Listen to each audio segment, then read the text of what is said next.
একটি টিনের ঘর থেকে যে গল্পের শুরু, তা আজ দেশের চিকিৎসা বিজ্ঞান আর মানবিক ইচ্ছাশক্তির এক জীবন্ত প্রতীক। একই দেহে জন্ম নেওয়া দুটি প্রাণ, মণি ও মুক্তা। কৈশোরের দুরন্ত সময়গুলো তারা পার করছেন স্কুল পথ পাড়ি দিয়ে। তাদের চোখে এখন একটাই স্বপ্ন, চিকিৎসক হয়ে মানুষের সেবা করা। যে জীবন তারা চিকিৎসকদের হাত ধরে ফিরে পেয়েছেন, সেই জীবন দিয়েই তারা অন্যের মুখে হাসি ফোটাতে চান। দিনাজপুরের বীরগঞ্জ উপজেলার পালপাড়া গ্রামে জন্ম হয়েছিল দুই কন্যা শিশু, যাদের দুটি প্রাণে ছিল একটি দেহ। তাদের এমন গঠন দেখে দুশ্চিন্তায় পড়ে যান বাবা মা। কি হবে ওদের, কিভাবে বেড়ে উঠবে এই মণিমুক্তা? মানে যখন জন্ম হয় তখন তো খুব চিন্তা এদের নিয়ে, এদেরকে আমরা কি করব, কিভাবে কি করব।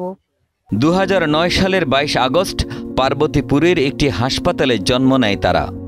জন্মের পরই চিকিৎসকরা জানান তাদের পেটের অংশ জোড়া লাগা। সেই মুহূর্তে একটাই প্রশ্ন ঘুরপাক খাচ্ছিল পরিবার ও চিকিৎসকদের মনে, বাঁচানো যাবে কি এই জোড়া শিশুকে?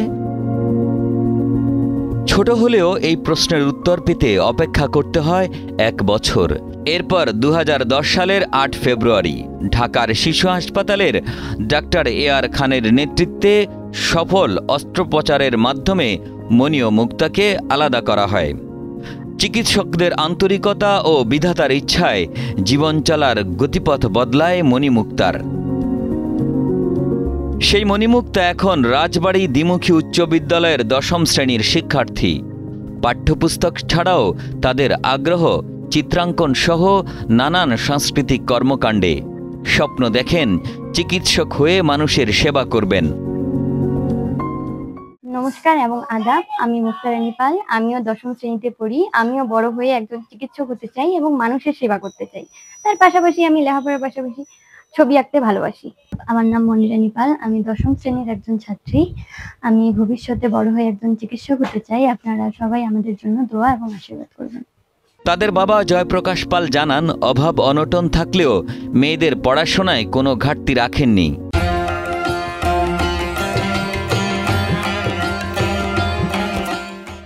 তিনি স্বপ্ন দেখেন তারা একদিন বড় ডাক্তার হবে।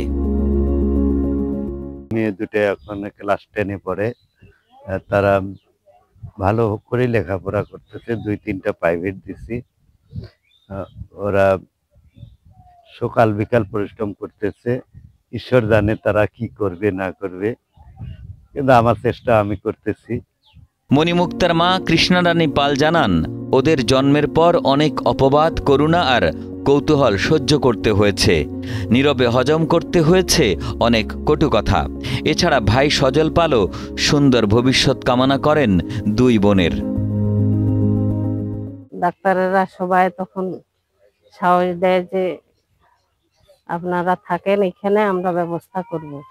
এরকম 1 মাস ওইখানে হাসপাতালে ছিলাম। তারপর বাবার বাড়ি নিয়ে আসি। 1 মাস পর নিয়ে এসে তখন ওইখানে অনেক ওদের নিয়ে মানে সমস্যা, আর সবাই দেখতে আসে। এরকম বাচ্চা কখনো দেখে নেই, কোনোখানে এরকম বাচ্চা হয় নেই। মণিমুক্তা 10ম শ্রেণীতে এখন পড়ে। তারা বড় হয়ে ডাক্তার হতে চায়। দেশবাসীর কাছে আমাদের ইচ্ছা যে সবাই যেন তাদেরকে দোয়া আশীর্বাদ করে, তারা যেন ভালো ভাবে পড়ালেখা করতে পারে এবং মানুষের মতো মানুষ হতে পারে এবং ভবিষ্যতে মানুষের সেবায় নিয়োজিত থাকতে পারে। বীরগঞ্জের সেই টিনের ঘর থেকে ঢাকার হাসপাতালের নিবিড় পরিচর্যা কেন্দ্র, আর সেখান থেকে আজকের স্কুলের ক্লাসরুম।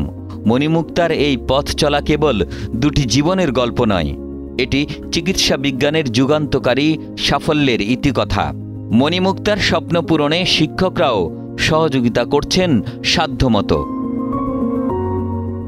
মণিমুক্তা আমার স্কুলের 10ম শ্রেণীর অধ্যয়নরত বর্তমান ছাত্রী। তারা ছাত্রী হিসাবে মেধাবী এবং ভালো। আমি তাদের জীবনের মঙ্গল উন্নতি কামনা করি। তাদের চিকিৎসক হওয়ার স্বপ্ন শুধু ব্যক্তিগত আকাঙ্ক্ষা নয়, বরং এটি সমাজের প্রতি তাদের কৃতজ্ঞতা ও ভালোবাসার এক নির্মোহ প্রতিশ্রুতি। দিনাজপুর থেকে সোহেল আহমেদের পাঠানো তথ্যচিত্রে ডেস্ক রিপোর্ট, একে আজাদ, কালের কণ্ঠ।